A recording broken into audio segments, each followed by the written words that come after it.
Good evening and welcome everybody to our city council meeting for Tuesday, July 18th. First order. Yeah.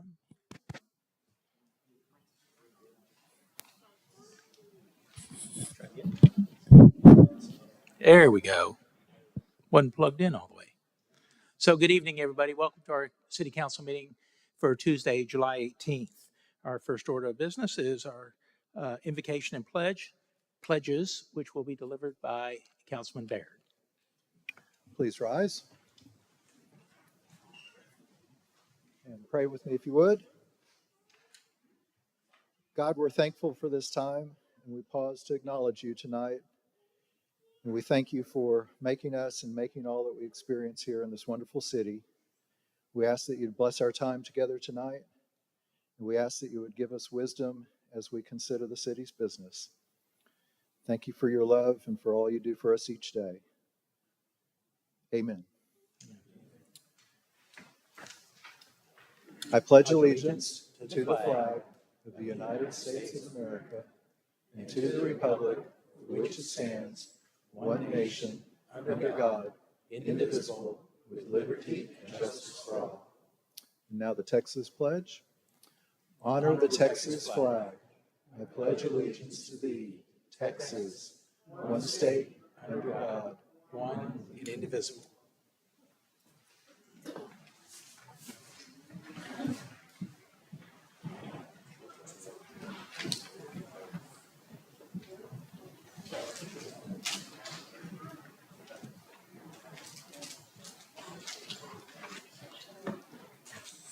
So next on our agenda are ceremonial items.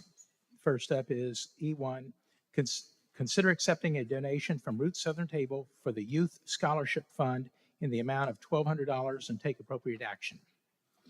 Roots Southern Table recently partnered with the Parks and Recreation Department at the June Denton Drive Live event to host a crawfish boil. The partnership was a huge success, and Roots Southern Table would like to pay it forward to the Farmers Branch community.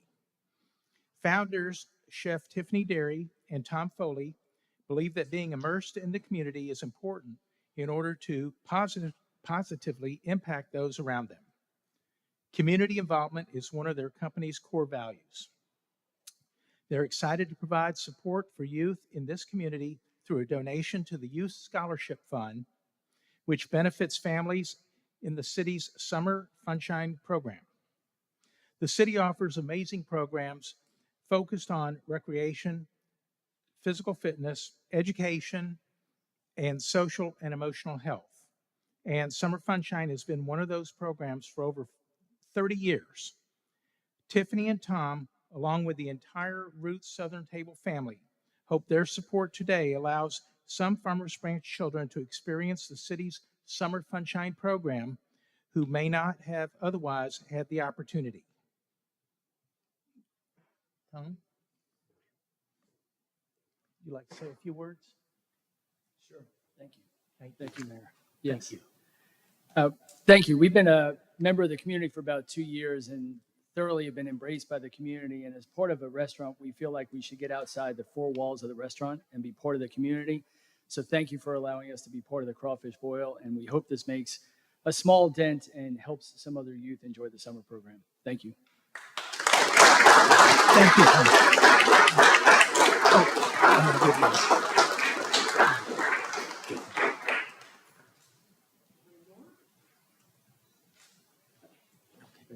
you bet. So with that, I'll make a motion that we move to accept donation of $1,200 as presented. Mayor, I'll second that motion. Thank you. All in favor?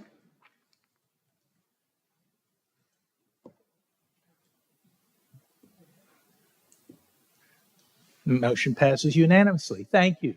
Thank you, Roots. Thank you, Tom. We appreciate it.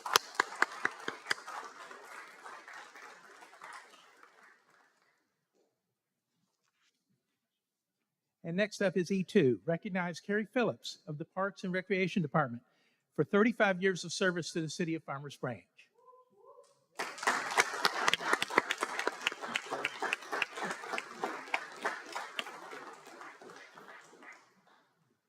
So, he started when he was about 10, just so you know, 35 years. This is truly an exceptional individual. Kerry Phillips has dedicated 35 years of service to the city of Farmers Branch. From his early beginnings as a seasonal summer employee in May of 1988, he quickly proved his worth and was promoted to a full-time role. His dedication and experience were recognized as he advanced through the roles such as laborer, equipment operator, park district supervisor, and parks maintenance supervisor. Kerry currently serves as our parks superintendent, and his journey is a testament to his remarkable work ethic, creativity, dedication to our community.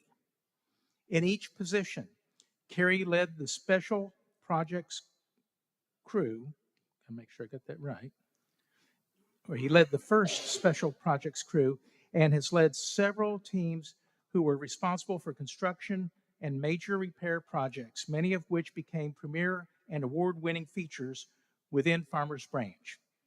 A few of those include the Barneywood Bark Park, Montgomery Park, Orengood Turf, renovation of the Historical Park's 1915 Ladonia House restrooms, and the development of the Grove. He was also instrumental in design and construction of the Lovelocks project. Everybody seen that over at the Grove? Okay. One of Kerry's current responsibilities includes overseeing major projects such as the renovation of the John F. Burt Nature Preserve, as well as construction of Oya Park at Orengood and the Event Center at the Historical Park. Beyond his professional accomplishments, Kerry has proven to be a person of immense character and integrity. Kerry's a man of faith and family. His most treasured moments are spending time with his wife, Wimberly, their children and grandchildren. You can always catch him at home swimming or working on a project unless it's during hunting season. So, Kerry, thank you. Thank you for 35 years of service to the city. And I'm going to invite Mike Mashburn to come up and say a word also. All right. Mike Mashburn, Deputy City Manager. Are you surprised to see me up here? I wasn't going to miss this opportunity to talk about Kerry. So I was the Parks and Rec Director for 5 years. And I met Kerry at that time. Man, this is wonderful. This does not even begin to tell the story. You and I stood at the Historical Park probably 5-ish years ago. And then I said, man, you are so talented. What are you doing over ball fields and this and that? And you kind of do a little bit of construction work. He's like, I don't know. I said, wouldn't you love to do more of that? He said, yeah, I would. That's my passion. And this guy was about to retire at that point. You weren't you? You were about to. I know you were. I saw look in his eye. His lovely wife just retired. And they probably had all sorts of designs. And I said, hey, what if we can create a job that's perfect for you and we can get you the perfect crew and you can do amazing things throughout the city? Just let your imagination run wild. Would that be kind of cool?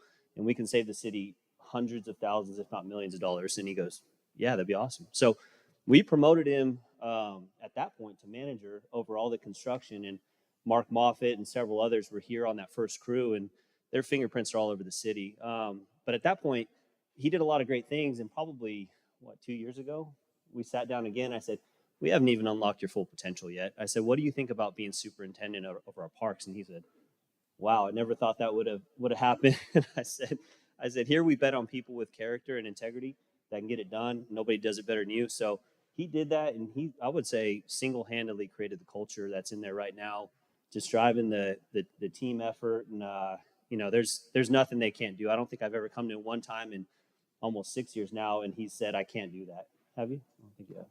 No. So I come to him with crazy ideas. I said, can we do it? And he says, oh, yeah. And he gets me fired up to come to work. So I appreciate all you've done, man. I appreciate who you are as a person. I appreciate our friendship. So congratulations.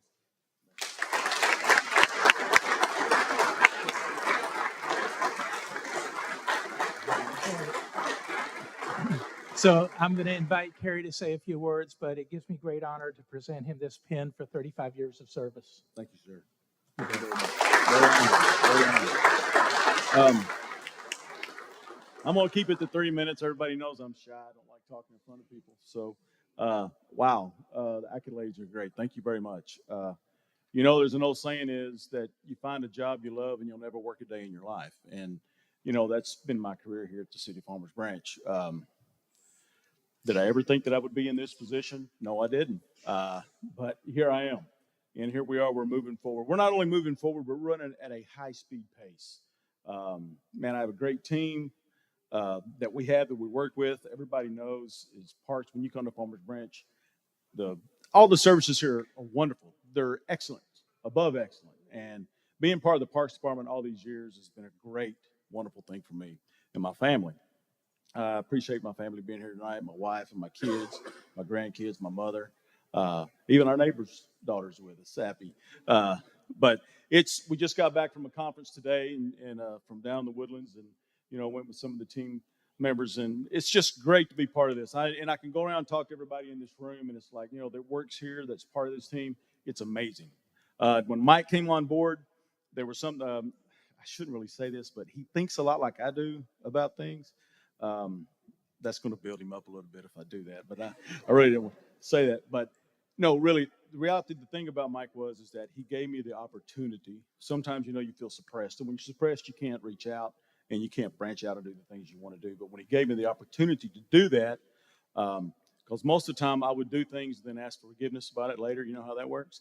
And sometimes that's a lot better. But being involved with all the construction and things that we've done, you know, we designed and built, like the mayor said, over here at the Grove. They said, no, can we put a stage in? Well, sure we can. What about a cover over it? Sure we can. A contractor wanted $60-something thousand. We built it for, I think it was 15, something like that. We built it in-house for. So, you know, I'm all about trying to save that penny because I'm the same way at my house. If I can do it by myself, I'm not going to call somebody else over to do it. So that's the way I feel about this. This is family. Been part of this family for a long time. I want to continue on. And I want to say thank you to everybody who's been part of it and been here with me. Thank you very much. Thank you, Jim.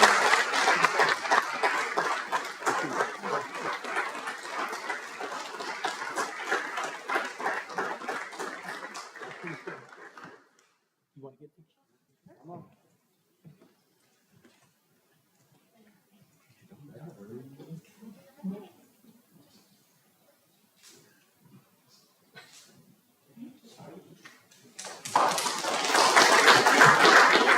That's, you know, it's a great testament about Farmers Branch. We have really, really good employees, great employees, and we have really, really good businesses that are here.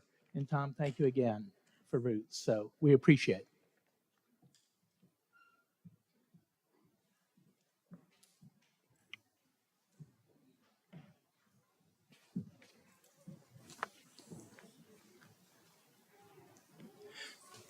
So next up are our items of community interest. Mayor and Council, thank you very much. Staff, citizens of Farmers Branch. My name is Sharon Logan, and I'm filling in tonight for Director of Communications, Jeff Brady. And I've got some things to let you know tonight. We're going to do some mosquito spraying July 19th and 20th. Dallas County Health and Human Services has notified the city of a positive trap for West Nile virus. And the affected area will be sprayed on July 19th and 20th after 10 p.m. So please visit the city's website for full details and maps of the spray area. There is a multicultural task force that's seeking volunteers. One of the newest boards formed is the Multicultural Task Force, where volunteers will advise the City Council on recommendations for a 2024 citywide multicultural event. Currently, there are 14 applicants. However, more are needed, so please visit farmersbranchtx.gov for details and the application. The deadline's coming up very quickly. Apply before July 28th. And next, Atmos Energy has notified the city that they will be completing a routine leak survey this week. Survey usually runs during evening hours. It's basically a truck with a flashing light, and they're going to go up and down streets and alleys just to do a survey and make sure that their equipment is in order. Excuse me. The mobile leak detection units measure and map methane plumes in the area. And if the crews detect a leak, they will mark it, grade it, and take appropriate action. On to better news. The Firehouse Theater presents Newsies, and it's delighted to present this award-winning play and movie about the Newsboys strike of 1899. Tickets are on sale, can be purchased through their website at thefirehousetheater.com, and Newsies runs through August 13th. We're wrapping up the Farmers Branch 2023 community survey. This annual community survey is about to close, and your feedback is very important. Your input will assist city leaders with future decisions impacting your community. So if you've not had an opportunity to take the survey, please visit farmersbranchtx.gov, access that link, and also please share this link with your neighbors and friends who live in Farmers Branch. This survey is going to close next Tuesday, July 25th. We've got a public hearing coming up, the comprehensive plan public hearing. It's in its final stages. This plan will provide a future roadmap for the overall basis for land use regulations and development. And the community is invited to attend City Council's public hearing meeting on August 1st at 6 p.m. in here in the council chambers, and you can learn more at farmersbranchtx.gov. Last, the Farmers Branch Police Department is offering a Citizens Police Academy beginning in late August. This is a free class. It's about 3 hours each night for 11 sessions, and you're going to learn the intimate details of the police department, including dispatch, communications, criminal investigations, crime scene search, and much more. Some of these things are hands-on too. So visit the website, secure your spot as soon as possible. Again, this class is free and it fills very quickly. And to wrap it up, as always, you can sign up for the City e-News at farmersbranchtx.gov. Thank you. Thank you. Before we move on to our next item, I would just like to take a moment to express my condolences.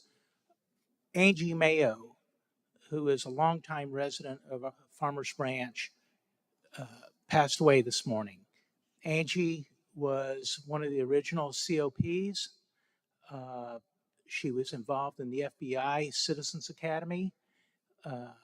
She was a member of the Texas Department of Public Safety Citizens Academy. I think she did every academy that there was that was available. She was a very pro-law enforcement person. She may have done the Fire Academy at one time. I'm getting a nod, yes, but she was a very special member of our community, and she passed away this morning. And my thoughts, and I'm sure those from a lot of other folks, go out to her family. Thank you. Next is our report on study session items, which will be given by Councilman Baird. Thank you, Mayor.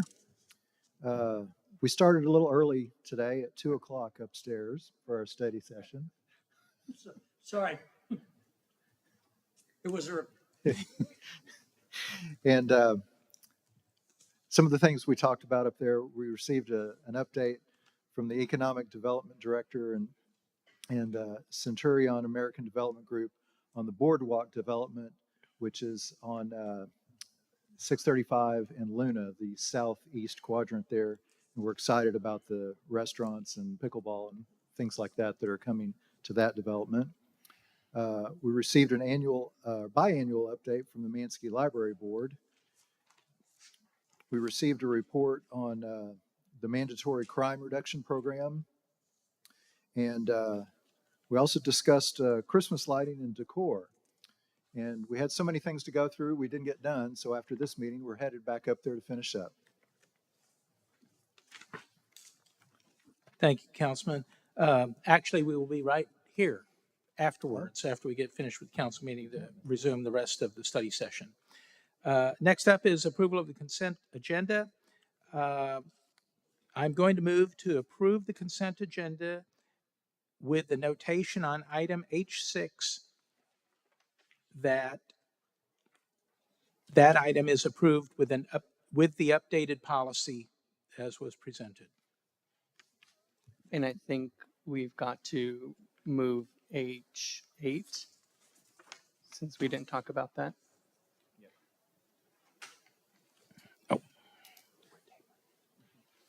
And I'm sorry, and we're tabling item H8.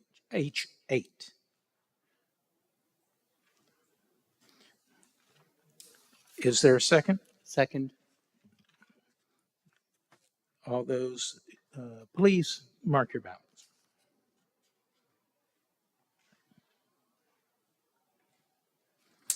Motion passes unanimously. Unanimously, thank you.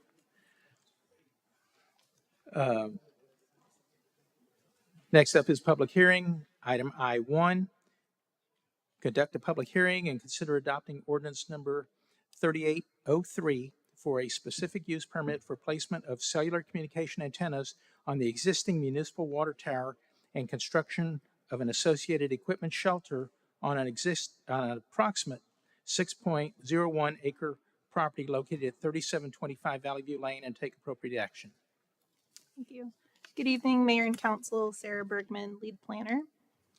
This item is a specific use permit request for a property located at 3725 Valley View Lane. The site is the location of the Farmers Branch Justice Center, the Animal Adoption Center, and a municipal water tower.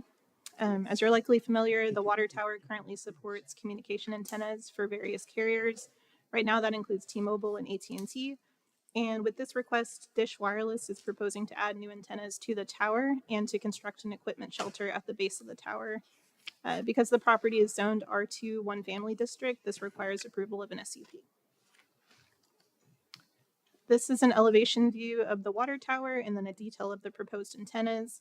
The applicant is proposing to install a total of 3 antennas at a height of 107 feet above ground level, and that would be 1 antenna per sector. The antennas themselves would be painted to match the color of the water tower, similar to the existing antennas. For the equipment shelter building, the photo on the right here shows the 2 buildings that are currently on site. There's one for T-Mobile, one for AT&T. And so Dish Wireless is proposing to add a 3rd building that would be a similar size and have the same exterior material and color as the existing buildings. And that building is proposed at the rear of the existing building. So it's the one highlighted in red here. Valley View Lane would be up at the front. And so really there's no visibility of this building from the right of way because of the 2 existing buildings, the Justice Center wall, and then there's some existing trees along Valley View.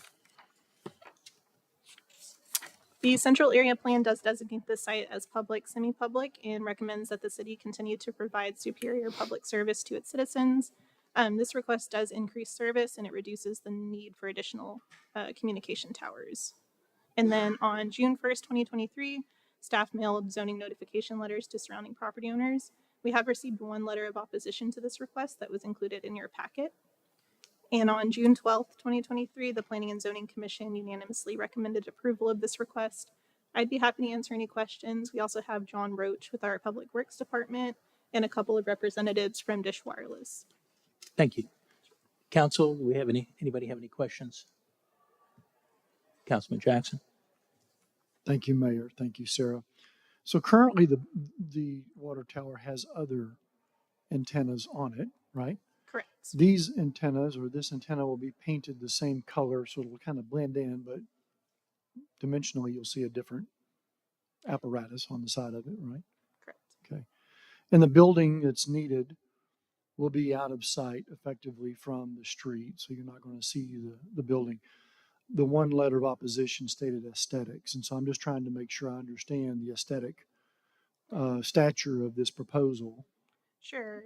And at the Planning and Zoning Commission meeting, we had a couple people speak in opposition, and I think their concern was maybe the number of antennas on the tower, in addition to the number of equipment shelters.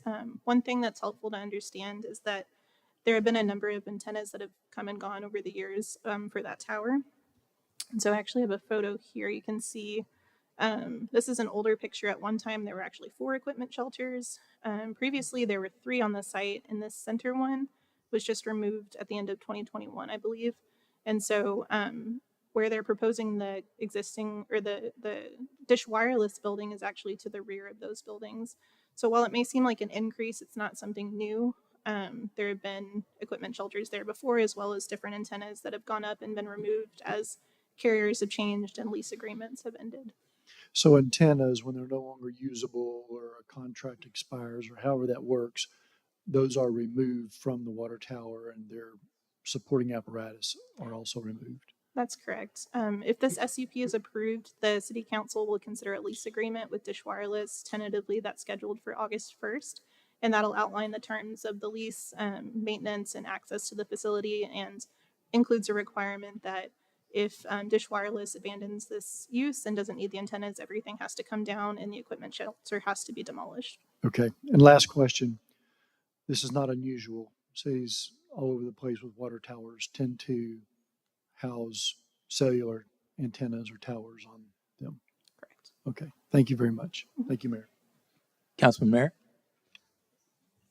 Thank you, Sarah, for the presentation. I read two things in the staff report, and I wanted to make sure that I understand that the equipment building that the new provider, the new vendor is building is larger than the normal. That's correct. And is it larger than allowed or larger than the others that are already on the ground?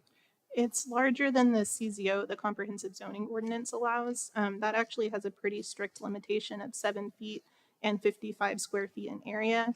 But the building that Dish Wireless is proposing is actually a little bit smaller than the two that are already there. And so staff feels that's appropriate. Yes, and I do too. And I just want to make sure as we're reading these, we clarify that we have the size we're adjusting for. And you've already pointed out the visibility factor as well. And then I also read that there was one of the equipment buildings was no longer in use. Was that one that you showed on the overhead? It likely was. This center one right here was removed at the end of 2021. I think previously there were antennas for Sprint, and when Sprint and T-Mobile merged, they removed their equipment, and so that's why that building was removed. All right, very good. Those are the only questions I had. Sarah, thank you very much. Sure.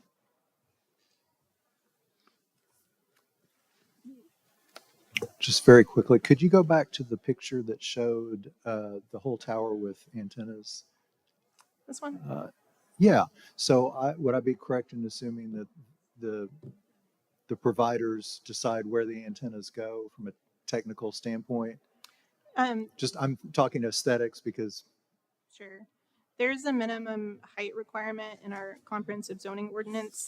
These are being proposed at 107 feet above ground level, and that does meet the requirement. And it was also reviewed by our public works department, as well as the actual mounts onto the tower were prepared by an engineer and were reviewed by our staff. But they decide where they go. Yeah. This way. Right. One per sector is typical. Okay. I was just going from since we had a couple of questions about aesthetics. From that picture, it would look a lot nicer if they had been all at the same level. Well, not the same level, but just uniformly spread out around instead of in those clusters. So just out of curiosity. No, that's a great question. And I believe it, and I may let Dish Wireless expound on that, but typically they need one per sector to provide service. So yeah, that's I why they're figured that's clustered. what it was. Thank you. You have a question? Okay. I have one question, and that was, I didn't see in the information, is this a 5G antenna, 4G? Do we know? I don't believe it's 5G. Oh, it is 5G. I'm sorry. It is 5G. Okay. Is that the only, pardon me, is that the only 5G antenna on that tower? You guys know? Yeah, I may let Dish Wireless answer that. Good evening, Mayor and Council. My name is Alan Sibley with Broadest Services, address of 4 Country Place Circle, Dow Worthington Gardens, an agent for Dish Wireless and the applicant for this SUP.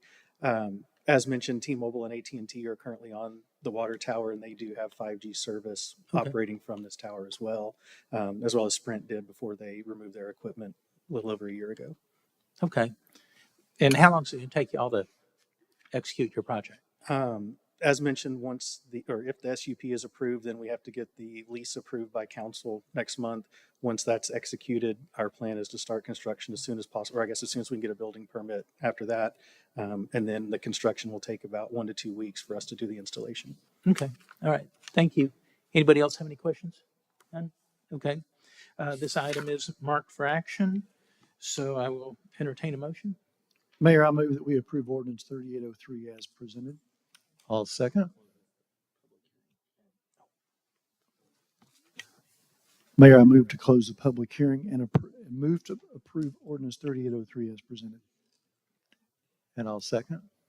Thank you. We have motion and seconded by Councilman Baird. There's no further discussion. Council, please mark your vote. Motion passes unanimously. Thank you very much. Okay. Matter of housekeeping, item J1 has been tabled, so we will move on to J2, which is consider board and commission appointments to the Farmers Branch Local Government Corporation Board of Directors, North Dallas County Water Supply Corporation, and Planning and Zoning Commission, and take appropriate action.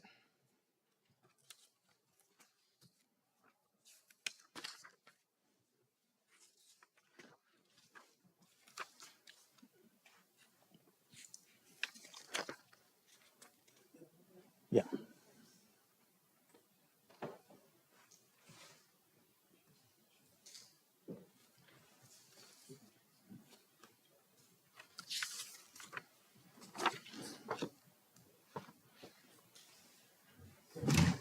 Excuse me. Good evening, Mayor and Council. So this evening, some of the items for the Farmers Branch Local Government Corporation appointments, those include council member appointments as well as city administration that are all also Farmers Branch residents. So on this particular item, we are asking to appoint Councilmember Merritt as well as city staff member Pam DeHaan from our finance department. Did you want me to go through each item or just do one at a time? I would say, let's just run through them one at a time. So we know, Okay, okay. for public benefit. And for voting, since I'm here, can I just do a show of hands? Since I'm not back at my computer Sure. taking the vote.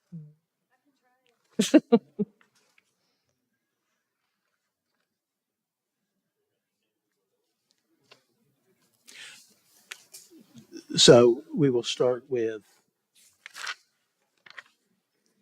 Farmers Branch Local Government Corporation. Yes, sir.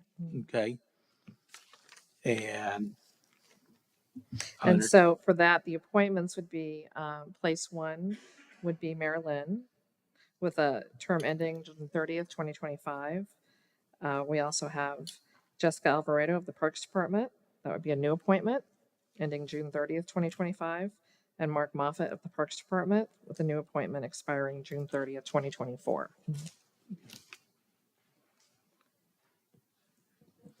any further discussion?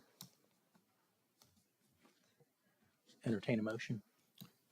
Mayor, I move to approve the appointments to the Farmers Branch Local Government Corporation as presented. I'll second the motion, Mayor. Thank you. Motion and second. Please, show of hands. All in favor? Perfect. Thank you. Motion passes unanimously. Next up is the North Dallas Water Supply Corporation. So this we are proposing to add City Manager Ben Williamson as place 4 with a term ending June 30th, 2026. Place 5, Finance Director Tammy Zimmerman with a term ending June 30th, 2026. And Ryan Sarter, our Public Works Director, with a term ending June 30th, 2026. Mayor, I make a motion to approve the North Dallas County Water Supply Corporation slate of applicants that was just presented. Second. Motion and second. All in favor? Thank you. Motion passes unanimously. Thank you. And lastly is appointment to our Planning and Zoning Commission. There is a regular member, Sabrina Martin, that was disqualified due to attendance. And so we have from the applications that we received as part of our budget or part of our board workshop, we have, 6 applicants listed. Tanner Dorman was the next person as part of the dotting exercise, preferential exercise that was conducted. He was the next person slated to be appointed, should you want to go forward with that. Otherwise, we have 5 other applicants to choose from as well. So Mayor, I'm going to move to approve the appointments to the Planning and Zoning Commission with the addition of Tanner Dorman as the next alternate as chosen through our preference exercise a number of weeks ago. I'll second that. I think we've got to move Yes. With that, you would move alternate member Patrick Trapp to a regular member position and alternate member 2, Matthew Kelly, to alternate 1 position. Correct. And then Mr. Dorman would be alternate 2. Correct. Okay. You good with that? Yes. Okay. We have motion and second. Mhm. All in favor? Motion passes unanimously. Thank you very much. Thank you. So that concludes our regular items. We did not have executive session this evening, so no action was taken there. Next up is citizen comment. There's a 3-minute time limit for each citizen to speak with a reasonable limitation on speakers. Anyone wishing to speak shall be courteous and cordial. No disparaging or inflammatory remarks directed at any member of the city council or staff will be allowed. I have one person signed up to speak, and that is Brenda Broderick.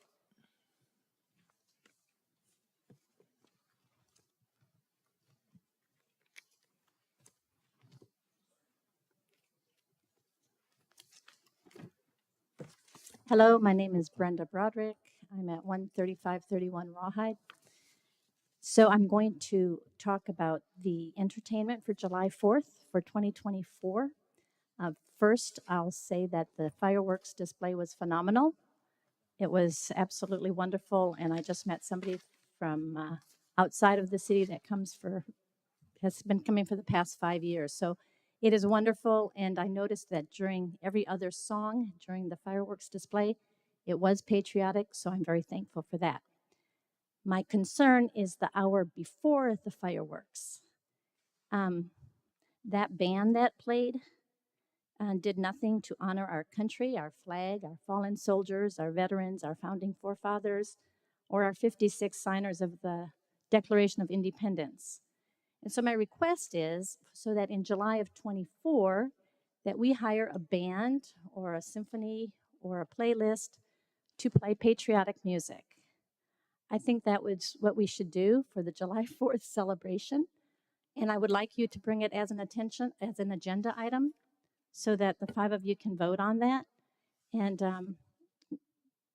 do some research and find a really good band that will play patriotic music. Danny Goki is a Grammy winner, and he's got some wonderful American songs, but just songs that uplift us as a nation, the greatness of America. People would really appreciate patriotic songs, especially the children.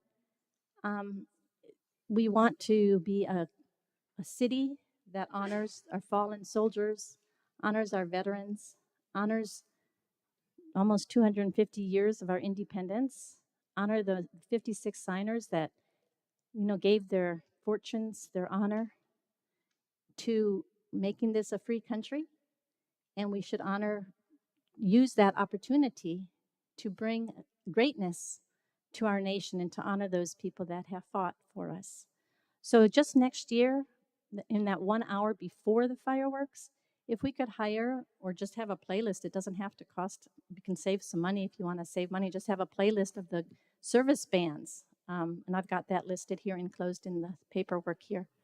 But that's what my request is. I would really love to see some patriotic music, and I think we're all in agreement on that. We don't have to have a mind-splitting band that does nothing to elevate America as a great country. Thank you so much. Thank you. I do not have anybody else to speak. Is there anybody else who would like to speak? Seeing none, I will adjourn the council meeting at 6:40, and you all are. Yeah, we are going to reconvene our study session right here at 6:45. So thank you for attending.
Thank you. We're going to resume our study session from this afternoon. And our first item up is 8:10, discuss event center rental fees.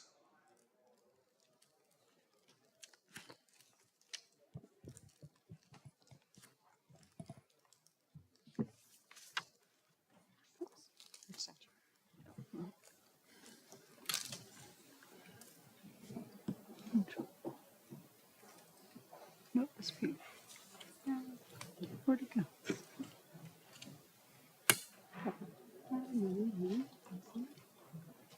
Did it disappear on us?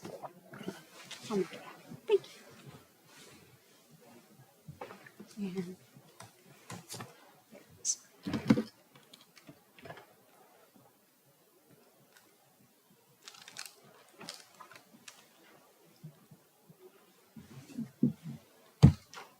good evening, Mr. Mayor, council members. My name is Lynette Hill, and I'm the manager of the new beautiful event center that we're building over at the historic park. I'm very excited about. For most of my life, I've been involved in event planning and execution, from birthday parties to weddings and celebrations to sales conferences, meetings, and many, many, many more types of events. My involvement has placed me in roles such as catering, decorating, and even refereeing disputes between family members at weddings. Those are always fun. All this aside, I can truly say my favorite moment is seeing the sheer delight on someone's face when they get to experience the satisfaction and realization that all of their hard work that they put into producing an event and making something happen comes to fruition. As you all know, the Event Center is a much needed amenity for the City of Farmers Branch. For me, the Event Center is truly a blessing and an opportunity to contribute to the growth and vibrancy of our city. We understand the significance of fostering economic growth within Farmers Branch. The Event Center will attract visitors from near and far, creating a ripple effect of benefits. Local businesses, restaurants, and hotels will be able to all enjoy.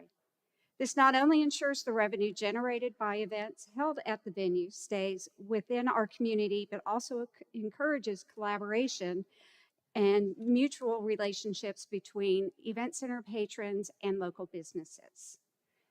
Discussion regarding the Event Center project began in 2018, which many of you guys are aware. While creating the pricing structure, we had an original 48 similar venues that were outlined in our 2019 business plan. We're initially evaluated, analyzed, and compared to what our event center will offer. In September 2022, the business plan was updated to ensure all information provided is current. And earlier this year, we engaged consulting firm third-party Wheelhouse Innovations to perform a further comparative analysis on even more additional venues. This plus additional venues that city staff also researched on our end gave us close to 100 venues that we could look at and truly analyze and make sure that our pricing formats were within range and market.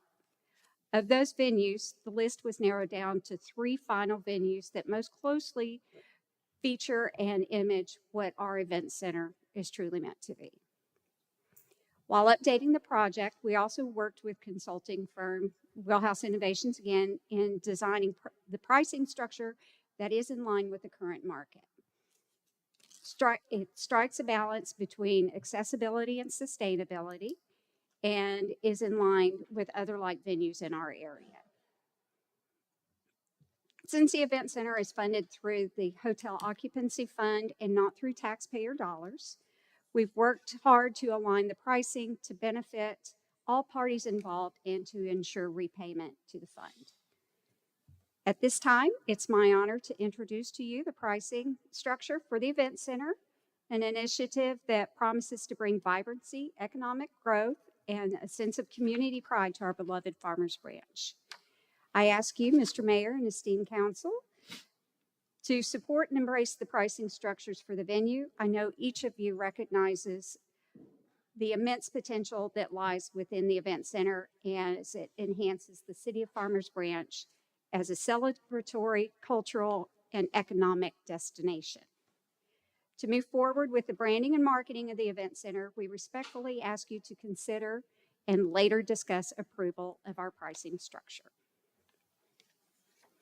And just a few things about the background. As I mentioned, we did discuss the three final venues. These are the three venues that we narrowed everything down to: Stonecrest Venue in McKinney, Stillwater Meadow in Aledo, and Bella Woods in Midlothian.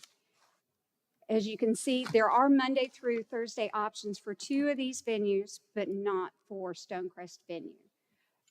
They do have their Friday, Saturday, and Sunday, which are obviously your strongest days to host events, especially weddings. And we have designed our pricing structure to be right in line with what they do. And these three venues also offer basically the same amenities that we plan to offer at the event center.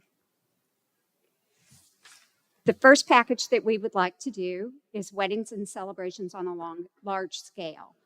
There'll be two tiers to this. The first tier will be a complete package that will also feature use of the historic structures at the historical park. So if someone wanted to have their wedding in the old church, they would be able to do that and then relocate over to the event center for the reception.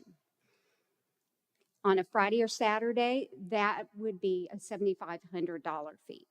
For Sunday, it would be a $6,000 fee. If they choose not to use the historic structures, we would move to tier 2. And that would be the event center and meadow package. And on a Friday, Saturday, that would be $5,500, and on a Sunday, $4,500. All of these packages include, or both of these packages, include 12 hours of rental time, access to the property for the photo shoot, be it their engagement photos or their bridal portraits, during business hours, a 1-hour rehearsal time, a one-time pre-wedding consultation for room layout per their agreement, and on-site staff during their rental. And then to match what the other venues, the three venues that we mentioned, our amenities will have tables and chairs for up to 200 comfortably, depending upon their layout. Use of the prep kitchen and serving area, the bride and groom dressing rooms, AV, which will be a projection system, wireless mic system, and Bluetooth capabilities, and of course, our picturesque porch. Oops, excuse me. Our next one will be large social and corporate gatherings, which are of the non-wedding variety. We want to take advantage of that Monday through Thursday block. So weddings will come, but we would like to offer our local businesses and corporations the opportunity to take advantage of the event center as well.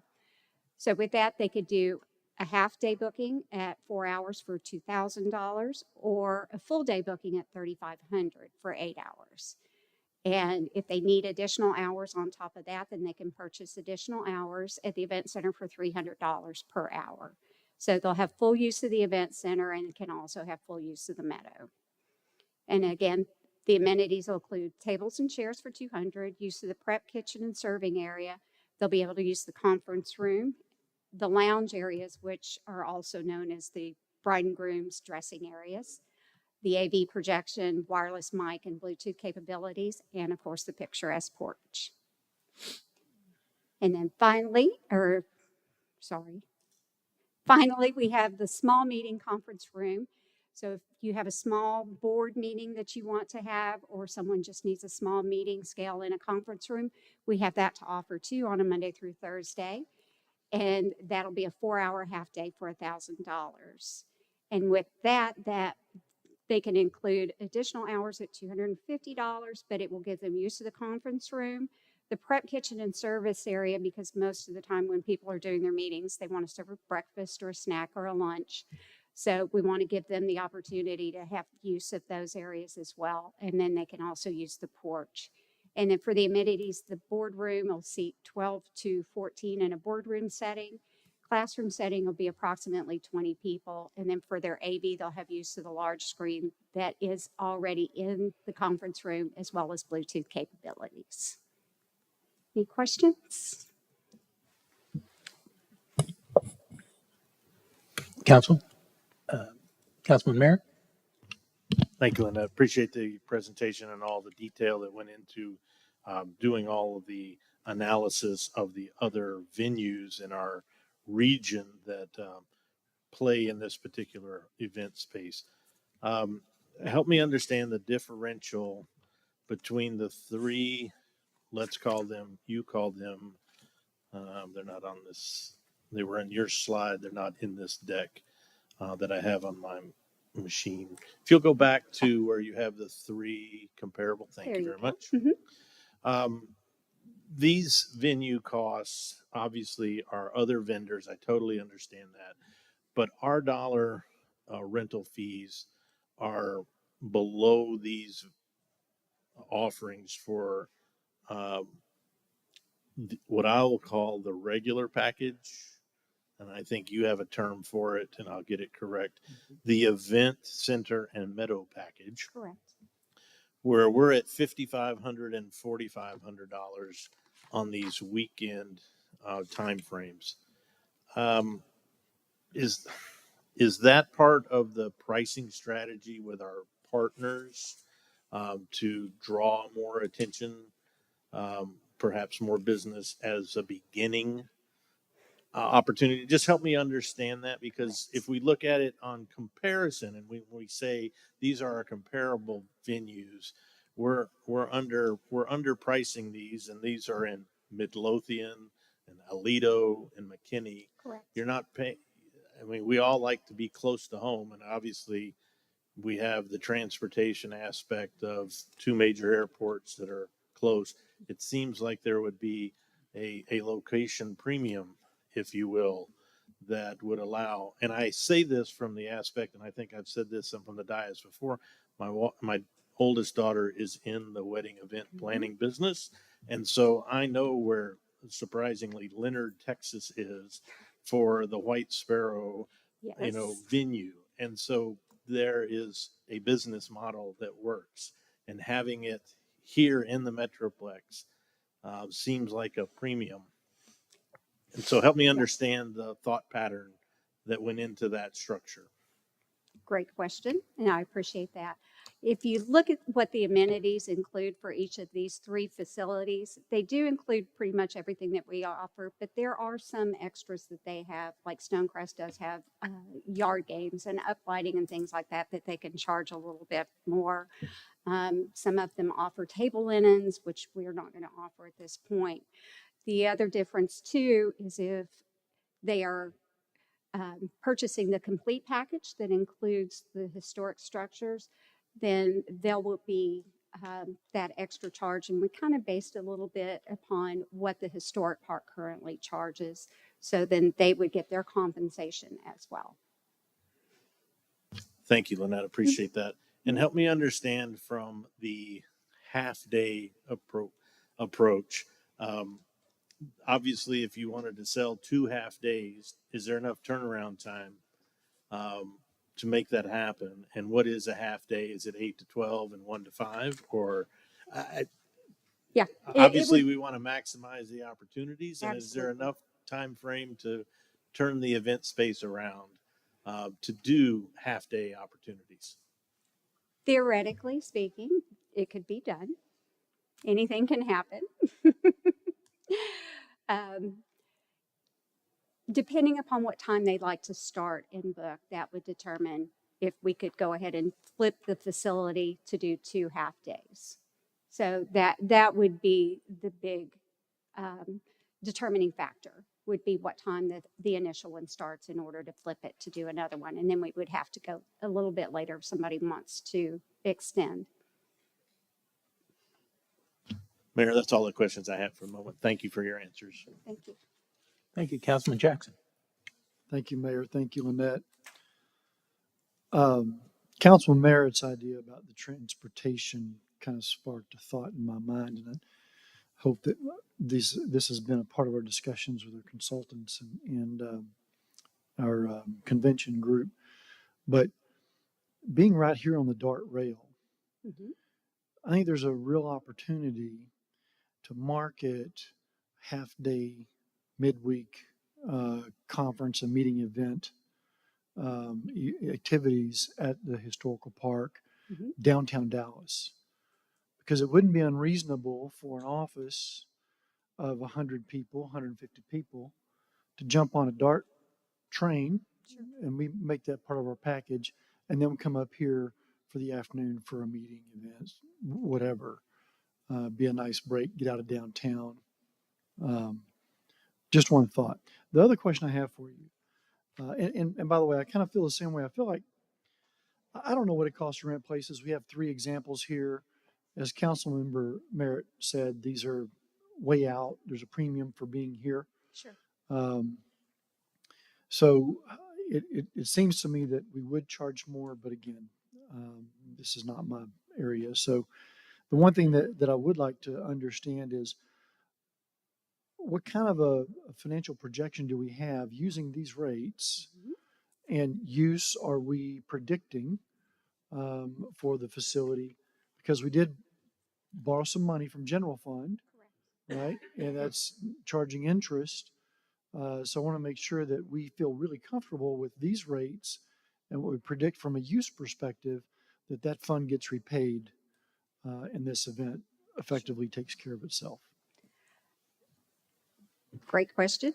In regard to that, I did some numbers on paper to year one projections on weddings at an average of 6,500, depending upon whether they do a complete package or they do just the event center. And Meadow package is where I got that kind of 6,500 average. If we do say 25 of those weddings within the first year, which is entirely possible, we're looking at 162,500 just for weddings alone.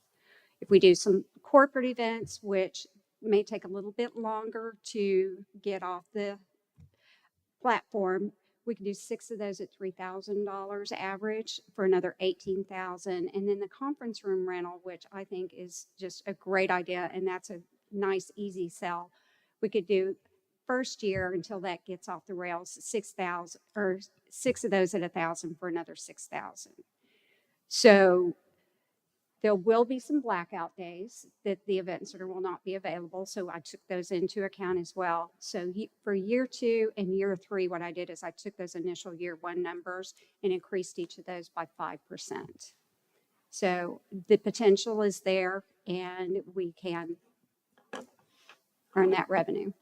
So if my numbers are correct here, first year we're expecting about 186,500 conservatively in revenue. What about the expense? The cost, because there's costs there is always to cost. the city. We got to have staff. Yep. Have to imagine if you're going to do the complete package, there's an extra cost to do the complete package versus just the event center Meadow package. So it's going to require more staff. Correct. What is our, how do we net out? What kind of expenses are we projecting, or did we do that? I will get that back to you. Okay. Thank you. All right.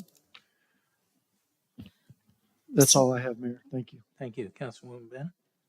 So in these numbers, just because we do events all over town, does this include, are the fire or police going to be needed at these events, depending on size?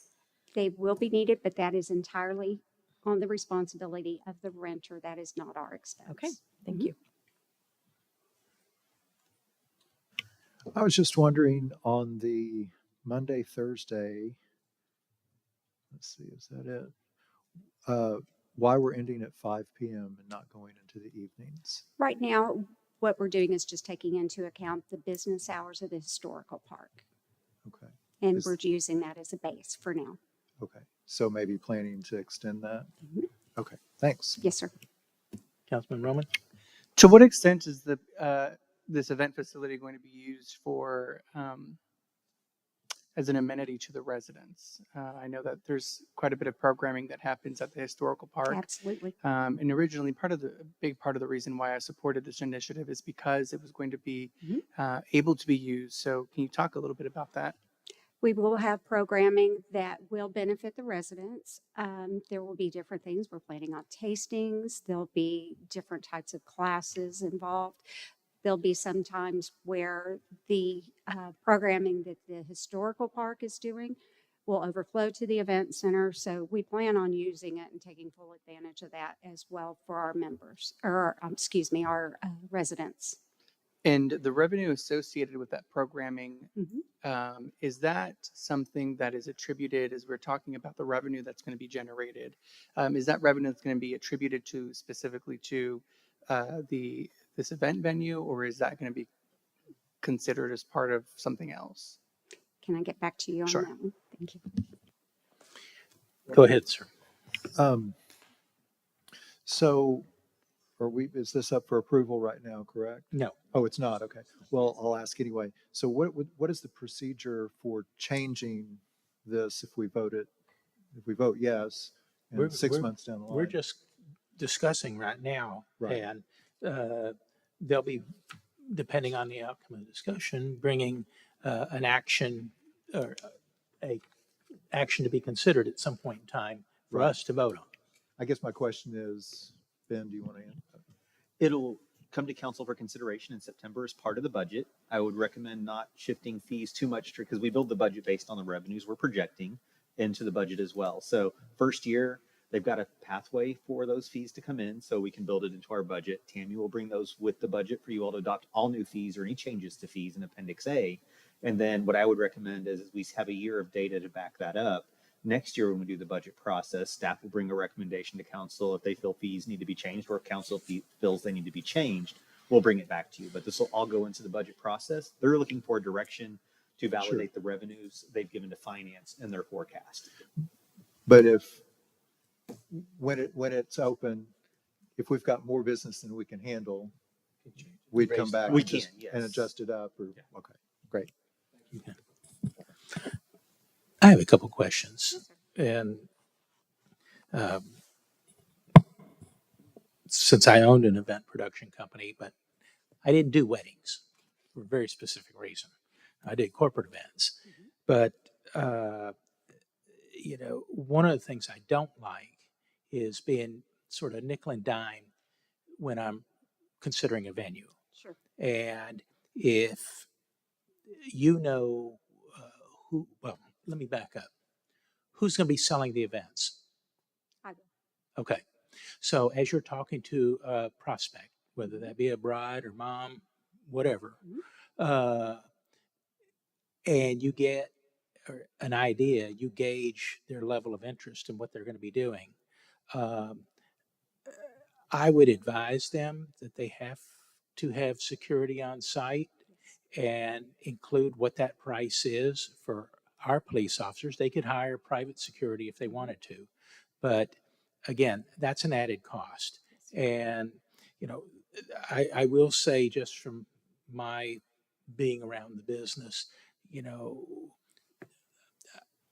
when somebody is considering a venue, they can go to a hotel, they can go to a country club, they'll get the room for free because they have to buy the food and beverage from the hotel or the venue. Okay, we're not that kind of place. So this is truly an additional cost to whatever somebody is trying to do. So when we're talking to folks, obviously there's a lot of additional costs that come in to play when somebody is considering using a facility like ours versus, say, a hotel or a country club. We're not supplying table linens. We're not supplying lighting other than what is already there. If they want to decorate with flowers, that's going to be on them. Floor runners, things of that nature, that's on them. A dance floor, that's on them. I don't even know what kind of floor the venue is going to have, whether it's wood floor or concrete. Polished concrete. Polished concrete, okay. And are we charging any cleaning fee? As long as they return the venue as they received it cleaned, then there is not an additional cleaning fee. If they leave the venue a mess, then yes, there is a cleaning fee. Okay. Most folks are not going to want to stay around and clean up your Correct. place. This is So correct. that might be something you consider building in, because again, they're just not going to. Right. They're tired. They're Yeah. ready to get out. That's right. So think about that. In addition, there are things that we will be providing, like tables and chairs and whatnot. I noticed you had tables and chairs for 200. I would assume that you're going to buy additional extra tables because you're always going to have something that breaks, Correct. and extra chairs because you're always going to have chairs. I don't know if you're going to have Shivari chairs or garden chairs or whatever, but you're going to have chairs that break or Correct. need repair. So you've got to have spares there. So,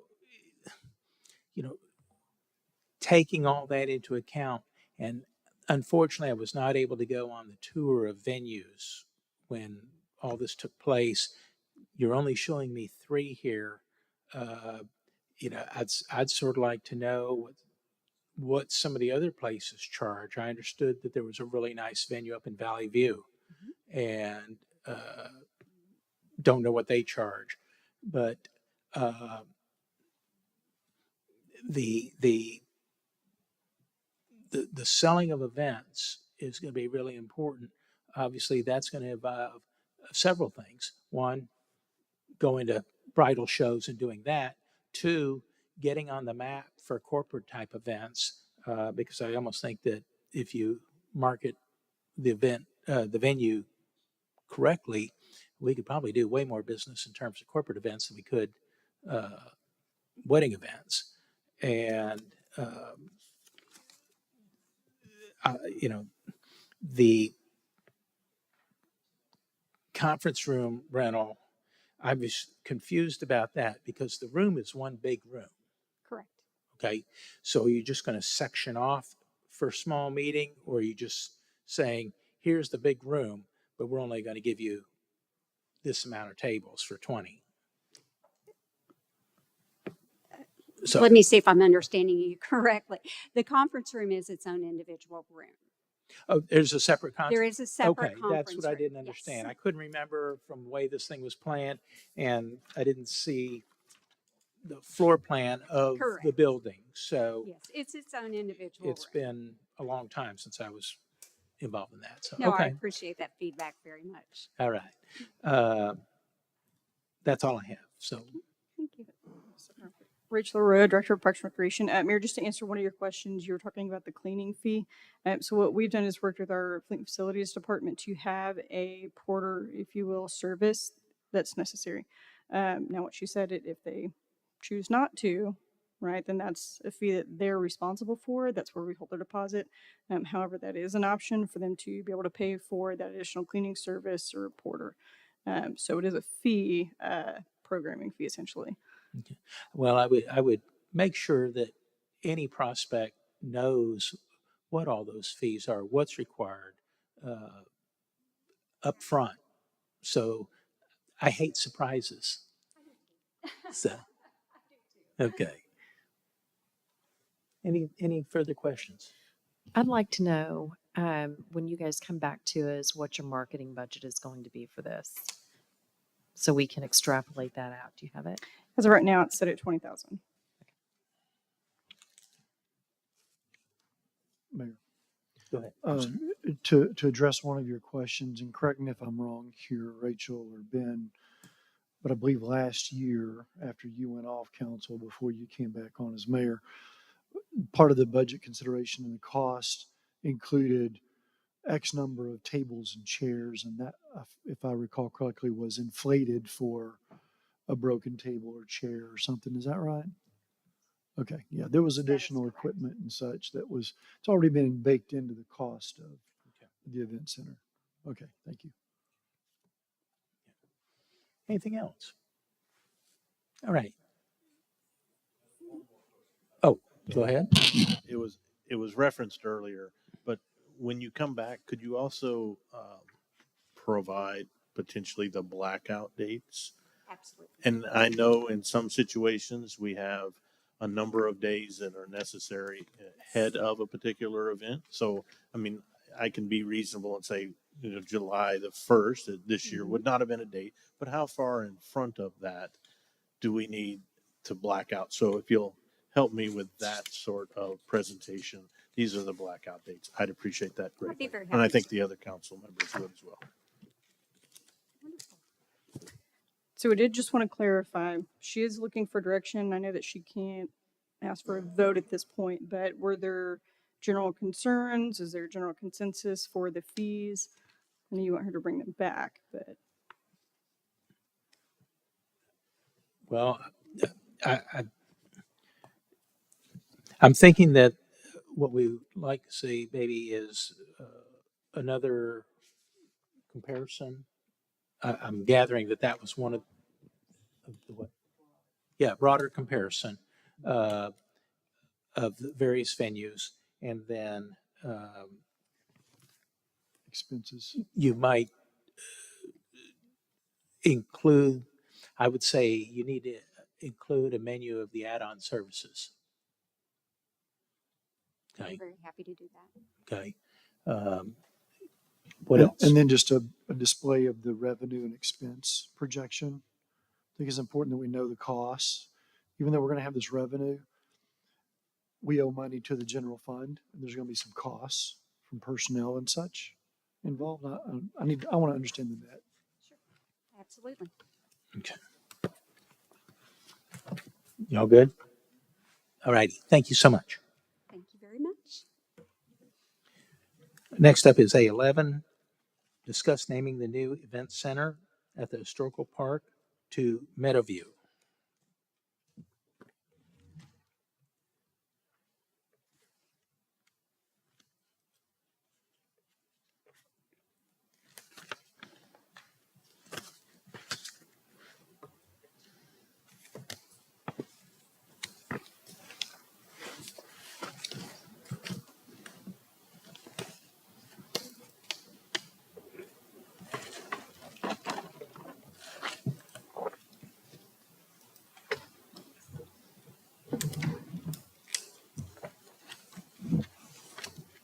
Ta-da. Nothing like a little bit of graphics to end the evening. Hello again. As you know, I'm Lynette Hill. I'm the manager of the new event center at the Historical Park. I do want to do a thank you to Missy Dewars, who was here earlier during the study session. She's been a tremendous help and support throughout this entire process. Initially, the Historical Preservation and Restoration Board was tasked with creating a name for the event center. There were several recommendations, many of which contained one common factor, the word meadow. It kept coming back to that. So it only made sense to feature that picturesque view that is such a focal point for the event center. City staff was asked by the board to proceed with the naming process. In February of this year, after reviewing the board's suggestions, city staff worked with third-party consulting firm Wheelhouse Innovations, with over 20 years of experience in the industry, and researched several alliterations of and fine-tuned the event center name according to the considerations outlined in the next presentation. The collaboration between the board, city staff, and Wheelhouse Innovations has shaped the name for the event center. Resolution was filed and for the naming of the new event center, which brings us all here today. And to move forward, again, with the branding, marketing, pricing, and other considerations, we respectfully ask you, Mr. Mayor and Council, for your review and consideration, to just later discuss the approval of the name of the event center. Councilman Jackson? Thank you, Mayor. So I want to make sure I understand the process that was taken here. The Historical Parks and Preservation Board, in partnership with the outside consultants, came up with some names.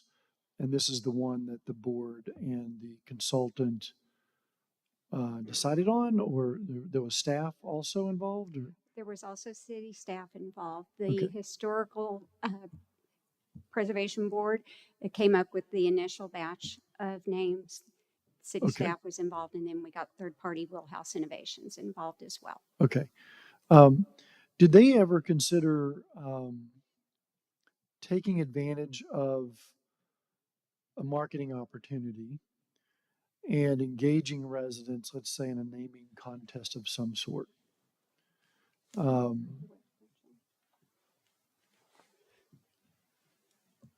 Not at this time. What we did was followed the ordinance process, which was going through with the board, so the Historical Preservation and Restoration Board. They made their recommendation to use the word meadow, and from that point, we took it to the Wheelhouse Innovations for them to take it through the market aspect. Okay. If we could go to the next slide. So in naming this facility, it clearly is a unique facility Very much so. within miles, perhaps tens of miles of this area. When you say Meadow View, the practical part of me says, okay, there's a view of a meadow. But it doesn't say Farmers Branch. It doesn't say event center or pavilion or whatever, convention center. There's not an attachment to tell me what it is. And I feel like we're missing an opportunity here to engage Farmers Branch residents as part of this process. And at the risk of hurting anyone's feelings here, this reminds me of changing the name for Hoya Park. I realize Oren Good is still the rest of the park, and it's Oren Good Hoya Park. But there was a little bit of a lack of communication and I'll say consideration for residents in naming what many residents feel is a very important part of the fabric of Farmers Branch. And I think this facility here befits a process like that, and residents deserve some kind of engagement. And I think that we can get something out of it. I think there's an opportunity to showcase the facility. I mean, there's been a lot of push and pull about this place over the years, right? And I think that this is an opportunity for us to maybe help some folks, buy into it and see what a great facility this is going to be and what a wonderful amenity for Farmers Branch that it's going to be, and give them just a little piece of, I don't know what you call it, involvement, engagement. That's all. Mike Mashburn, Deputy City Manager. We love engaging residents. However, when the ordinance states we have to follow a process, that's what we do. So if we want to reconsider the ordinance and do this moving forward, we can, or we can change it or whatever, but the staff was just following the process on that. Understood. And last time we engaged residents, we got Branch Face at the senior center.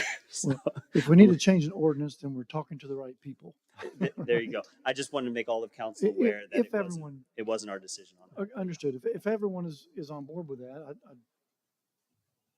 I would be supportive of it. So, to your point, Councilman, as the mayor and as the city council, our job, I believe, is to brand Farmers Branch. We are here to make sure that Farmers Branch is on the map. So, I don't like when things don't fit that mold. We have the Farmers Branch Mansky Library. The branch connection is a little bit of a departure from that.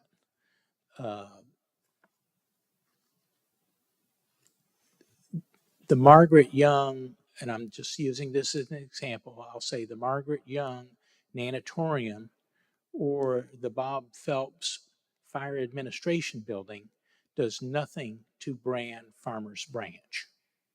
That's just, they could be anything at that point, okay? This is a facility that's going to be used on one of the most important days of some people's lives, okay? I would love it if the city of Farmers Branch was a part of that. And I believe it should be.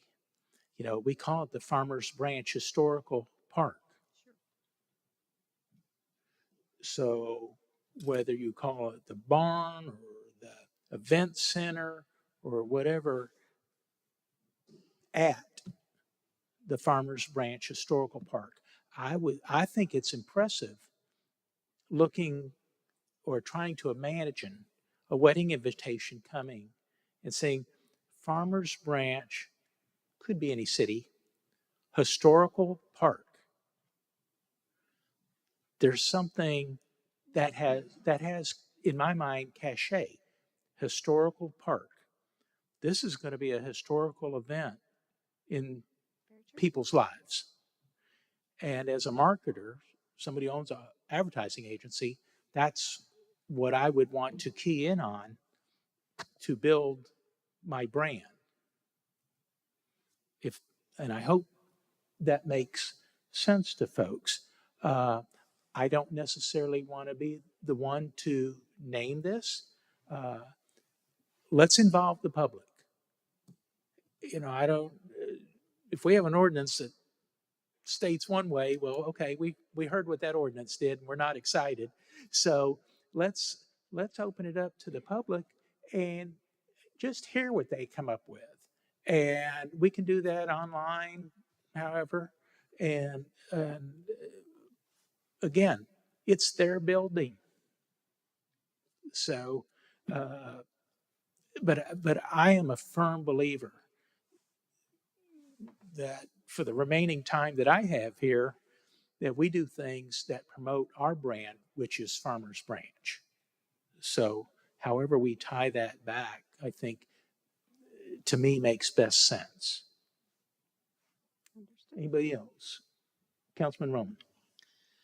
So I don't particularly like the name, but I also don't agree that it needs to include the name Farmers Branch. I know we've tossed around maybe calling it, the Farmers Branch Event Center or something like that. I think that's really boring. I think it needs to have something creative with a little bit of spunk. I think if I was throwing a wedding, I'd like to have something exciting on there, something that's really going to capture people's attention on the invitation. I just don't think it calling it the Farmers Branch Event Center necessarily accomplishes that. I'd certainly be in support of opening it up to the public and seeing what our residents might be able to contribute. Maybe there's a better name that we haven't thought of yet. But I would certainly support that. But I don't know. I saw the name and I don't know, it really didn't do anything for me. To answer your part of adding a little spice to the name, that is where we did have Meadowview, but then the secondary line, event destination.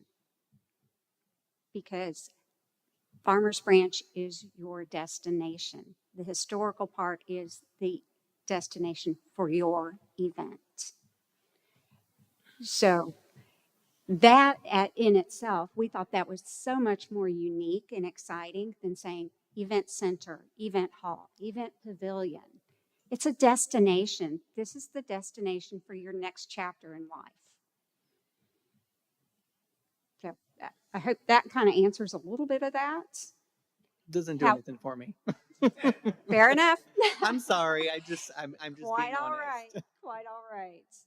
And the other thing we were taking into consideration too is with the branding and the marketing is trying to keep everything within a reasonable space without it being too long and without, if you're trying to get the logo and you're trying to get Event Center in Farmers Branch or on Farmers Branch Lane or anything like that, it gets very long and it gets very spread out. So depending upon the size of your branding, then things get a little cumbersome. But if it is the right name, you could call it Grand Hall at Farmers Branch Historical Park. Correct.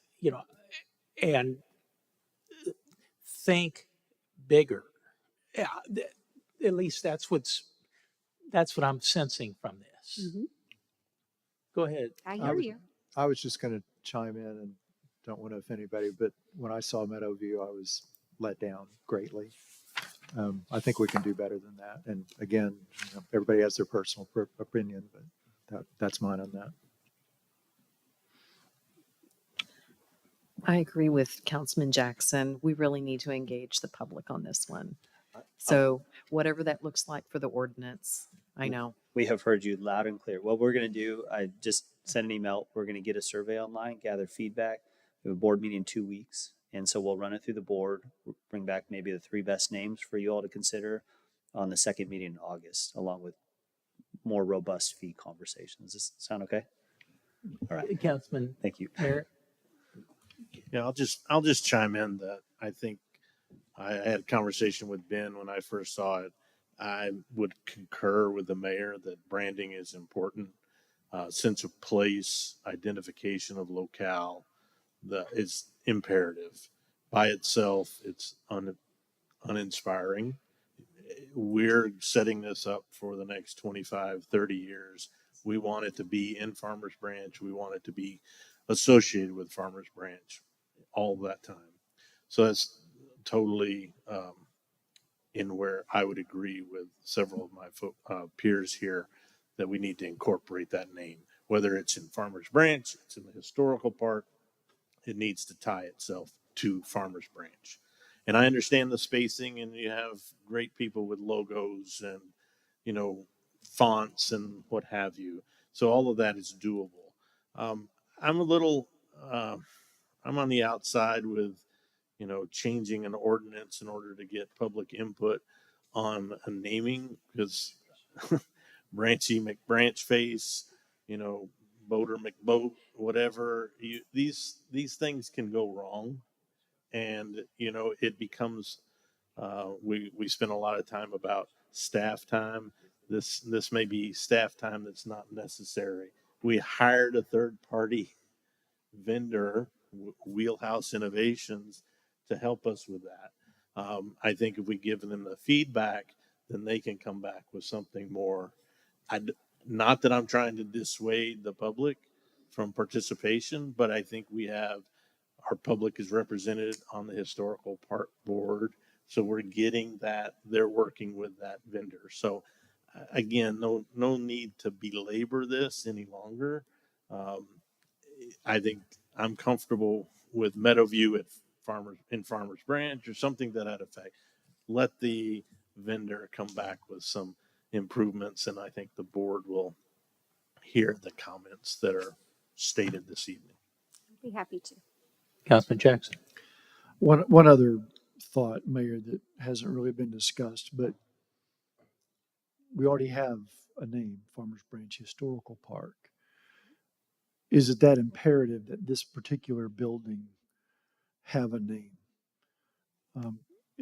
I think it's, and I'm not saying we answer the question tonight, but it's just a thought. Sure. The other buildings on the property have names because they're of historical significance, family names, that kind of thing. But for example, if I'm, think about it as a bride, what kind of a name would you want showing on your invitations? A name that will cause people to go, oh, wow, okay, what is this? And then Google it. I want to Google it. So I think part of the consideration is do we just keep the name Farmers Branch Historical Park? And they can say at the Farmers Branch Historical Park. And we know that this is the building where they're going to have that event. But just another thought, that's all. Okay. You got enough to consider. I have a little bit to consider. Yes, Okay. sir. Good deal. Good deal. No, but I truly appreciate all your input. Thank you. Okay. Thank you, Lynette. Thank you, sir. Next step is A12, discuss future agenda items.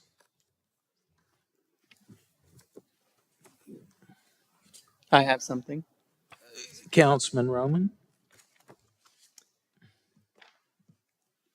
I would like to discuss modifying the permit requirement for painting your address on the curb. I believe staff is well prepared to have that one move forward quickly. And then I have something. Hold on. I would like hold to delve into some blockchain technology and investigate what that looks like using it in the city, because we can use it for accounting, vendor management systems, even voting. It's well known. I printed it out so you guys can look at that. But it leans towards transparency. So we have less questions and easier in accounting and the audits at the end of the year. Okay. I think my staff and I are gonna have some follow up on that one. That's a lot. I've done a lot of research on that topic. That is not a small piece. Okay, just making sure we're aware that is a massive, massive request that I will start with bite-sized pieces to discuss and make sure this is something we want to invest time and resources in, because that's a big one. Okay. Councilman Jackson? Councilman Merritt? Councilman Barrett? I'd like us to discuss ending free electric charging for electric vehicles. Not the charging, the free charging.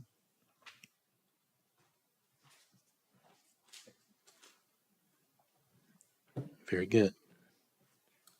Okay. With that, anybody else have anything else? Seeing none, we will adjourn at 7:37.